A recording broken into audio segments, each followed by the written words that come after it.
Let me just say that I absolutely hate ironing. I hate it. And I know hate is such a strong word, so let me try again.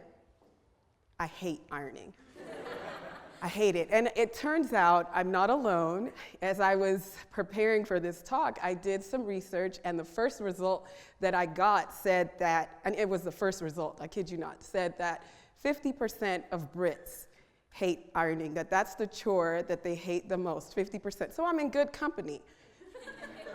Yeah, I'm in good company. And it's interesting because I thought all along I'd heard people complain about the chore that they hated, which was laundry. Doing laundry, especially when it comes to putting socks together, which I absolutely love.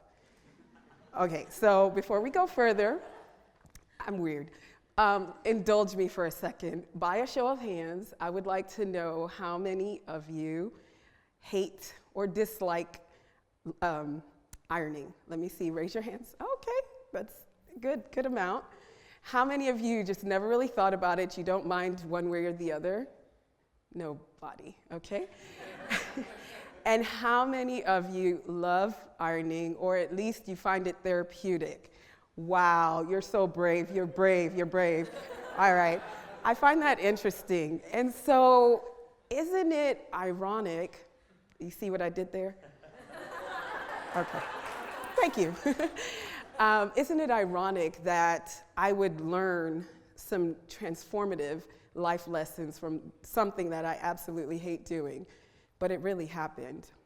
A few years ago, several years ago, I was a single mom to 2 sons, ages 5 and 3 at the time. And on this particular morning, it was no different from any other day that I had experienced in recent months. You know, I woke up, I got myself ready, and then I woke the boys up. I brushed their teeth, I bathed them, I let them splash around in the tub with some toys. Then I went to get their clothes, their uniform for school, to iron out the wrinkles. And yes, it would have made sense for me to iron those uniforms the night before. But at that phase in my life, again, I was a single mom and I was working 60 to 70 hours a week. And so when I got off at around 9 p.m., the only thing that I wanted to do was pick up my kids from the after-school daycare. Thankfully, it was open till late. Bring their sleeping bodies into their beds, get a snack and a Diet Coke, crawl into my bed, and go to sleep afterwards and start the process again. So there was not going to be any ironing at 9 or 10 at night. So this morning, I brought out their uniforms, and they were a wrinkled mess. And so I did what I normally did when I ironed. I went to the bed, I got on my knees, I hunched over, plugged in the iron, and I started ironing. And these wrinkles refused to come out. They refused to get out of their uniforms.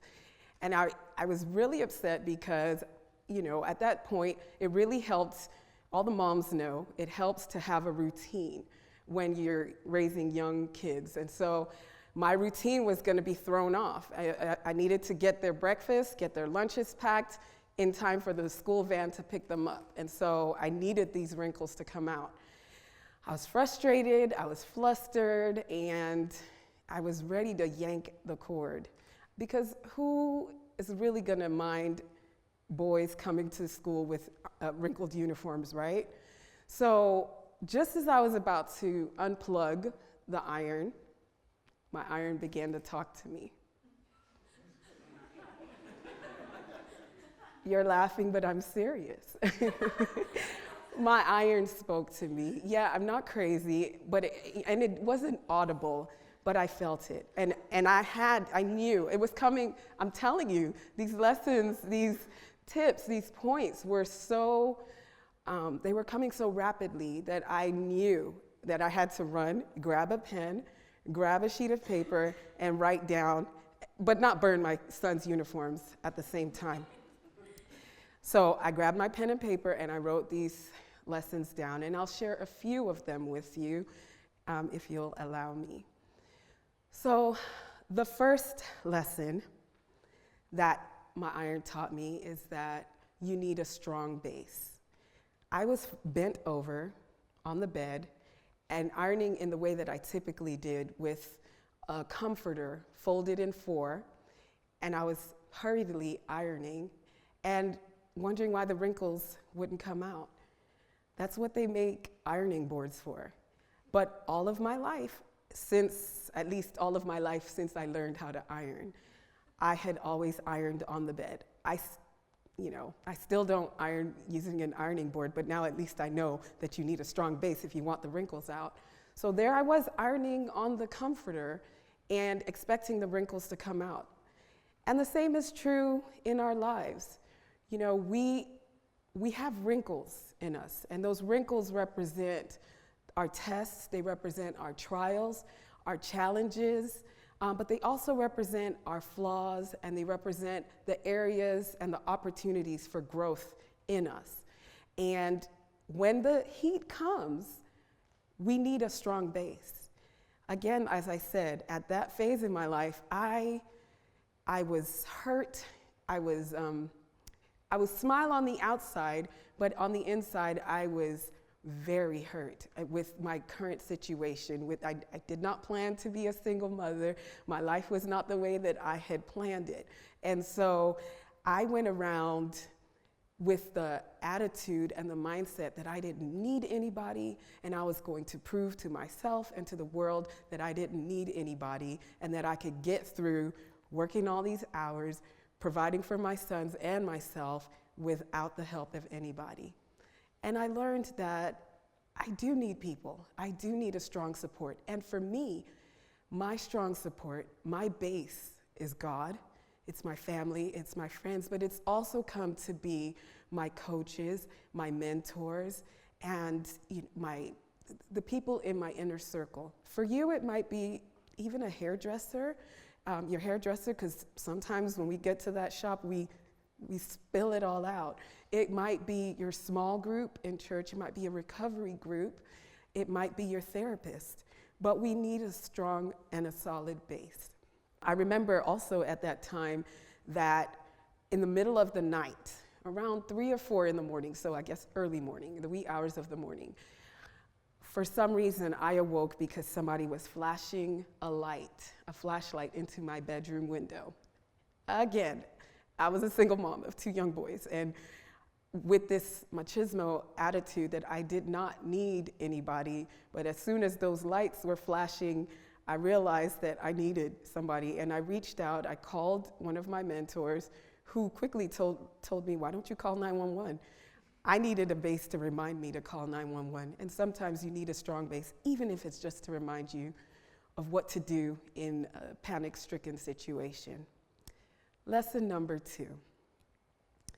The deeper the wrinkles, the higher the heat required, or the more heat required, I would rather say. Heat is an important part of our lives. We need heat to sterilize, we use it to cook, we use it to warm our homes and our cars. We also need heat, we require heat to iron out the wrinkles in our lives. And I know that nobody in this room, nobody in the world really wants heat to come their way, challenges to come their way, but the heat is what helps iron out the wrinkles in us. And I was reminded of this 5 years ago when my mom passed away. She died unexpectedly. My mom and my dad had traveled to Nigeria for the funeral of my dad's late brother, his older brother. And when they traveled, my husband and my kids and I, my new husband, and my kids and I, we agreed to move into their home to manage affairs while they were gone. So they would be gone for 3 weeks. And they got through the funeral, and on the morning the morning my time, when they were supposed to leave to come back to Texas, I woke up, my alarm woke me up, and I picked up my phone, and I saw that I had missed 2 calls from my mom's phone. And I immediately called back excitedly because I knew the next day they would be arriving home. And I was very excited that, the 3 weeks were up and they would be coming home. I called back and my father answered the phone and he said, "I've been trying to reach you. Why haven't you been answering your phone?" And I quickly reminded him that, look, I'm 6 hours behind you. I'm just waking up, chill, Dad. And my dad said, "Your mom's gone." And I said, "Gone where?" And he said, "Your mom is gone." And I screamed, I wailed, I did everything. I don't even remember everything that I did. But when I thought about it, what was the purpose of that heat in my life? What wrinkles in me were supposed to be ironed out from that type of heat? And I questioned God immensely. Over time, I was reminded I learned from my mom's death. My mom's death taught me to live, and it taught me to love, and it taught me to laugh and to learn. It taught me to live because prior to them traveling, she had DVR'd her shows that she was going to come back and watch, and she was looking forward to coming back to watch them. Make sure you don't erase them. And she never made it back. And I thought about that for so long, like she expected to make it back. But then what gave me comfort was knowing that she had fulfilled her dreams in life. My mom she graduated from pharmacy school, magna cum laude, which is second in her class. She worked as a pharmacist here in the UK, in Nigeria, and lastly in Texas. She was awarded a lot, but her greatest accomplishment, if anybody asked her, was the fact that she had raised her children to grow up and be successful in their own right. She had seen, and even greater than her children was the fact that she had seen her own grandchildren birthed. She had lived to witness her grandchildren and to take care of her grandchildren. And so my mom had lived her life. She left at the time that I did not want her to leave, but she had lived her life. And what was I doing? I couldn't say that I was living. There were dreams, there were things that I had put on the back shelf because of my circumstances. Because I never imagined I would be a divorced mom of 2 single boys. Because, whatever my excuses were, I had forgotten my dreams. So my mom's death taught me how to live. It also taught me how to love and how to express love. Because the night before they were leaving, I had gone to say goodbye. I hadn't moved in yet. I'd gone to say goodbye. And as I was leaving the house, I had this moment where I wanted to reach out and walk over to her and hug her. But it was so awkward because we weren't a touchy-feely, huggy type of family. We knew we loved each other, but it just felt so awkward. So I hesitated, and then I ultimately did not hug my mom. The next morning, I still felt weird about why didn't I just hug her, and I couldn't go back and hug her. So I picked up the phone and I called her and I said, "I love you, have a safe trip," and not knowing that was the last time I'd see my mom. And so since then, I have learned to not just love, but to express the love, not just assume that you know that I love you. Love, and I hug my boys and kiss them all the time, much to their chagrin, but hey, I love now. And my mom was also, every April Fool's, it never got old to her. She would always call and play some kind of trick, some kind of joke. And a lot of times I knew that she was joking, but many times she got me. And so remembering that, and in honor of that, I remember now to laugh a lot more, play a lot more, and not take myself so seriously. So the deeper the wrinkles, the more heat required, but the sweeter the triumph, the sweeter the result, the sweeter the victory. And point number 3, lesson number 3 that my iron taught me is not to rush the process. I've shared with you how my habit was to iron really fast and just hope that the wrinkles got away or went away. But there's a process to it. Some fabrics require just a little bit more time, just like some situations in our lives require more time. Whether we're in school, whether we're working our way up in our jobs or in our businesses, there is a process.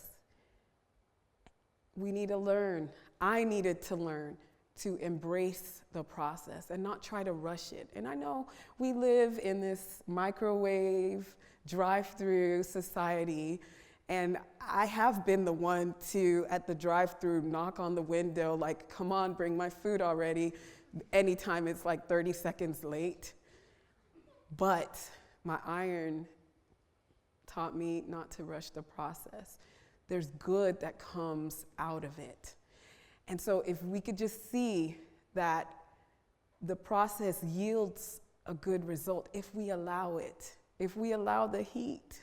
And I know sometimes, I can't believe I'm up here saying allow the heat, but the heat irons out those wrinkles and helps, and the end result is brilliant, is beautiful, it's worthy, it's worth it. And so lesson number 3 is don't rush the process. So another thing that my iron taught me is that, well, let me ask you, have you ever ironed an outfit and you iron the front, looks great, you turn it around, you iron the back, and then you pick it up to wear, and all of a sudden there are these new creases in the front? Okay, well, I'm glad it's not just me. So sometimes you need to iron. I learned, it took me a while, but I learned to start in the back and then come to the front, so if the creases are in the back, who cares? Another thing, as long as I look good in the front, I don't care what you see behind me. Another situation is, especially with women, we have some of these tops and these blouses that are really embellished, and so it makes better sense to iron from the inside out. And what my iron taught me is that sometimes there are things that are being ironed out in our lives that will not be seen externally by everybody else while the process is ongoing. But in due time, what's being ironed out, those wrinkles that are being ironed out internally, in due time will be witnessed externally. And so, my sons, fortunately, are now at an age where they iron their own clothes. So amen to that. And I still hate ironing, but I'm grateful for the lessons that my iron taught me. They came at a point in my life when I wasn't expecting those lessons, but I desperately needed them, and they have guided me and helped me through other challenging situations. I mentioned my mom. Because of my mom fulfilling her own dreams and dying the way, having fulfilled her dreams, it woke me up. I was able to finally release a CD that I had been working on for years. I was finally able to become an author. I was finally able to become a TEDx speaker. And I know there are other dreams that I expect to live out so that when my time comes, I will also leave in my own, in the way that I want to leave. And I'll end with this. We will not always live a wrinkle-free life. You'll get rid of some wrinkles and then some more will come. That's just the nature of life. But how beautiful it is to let the process do its work, to allow the heat, and to use the solid base that you need in your time of need. I want to thank you for your time, and my name is Emem Washington.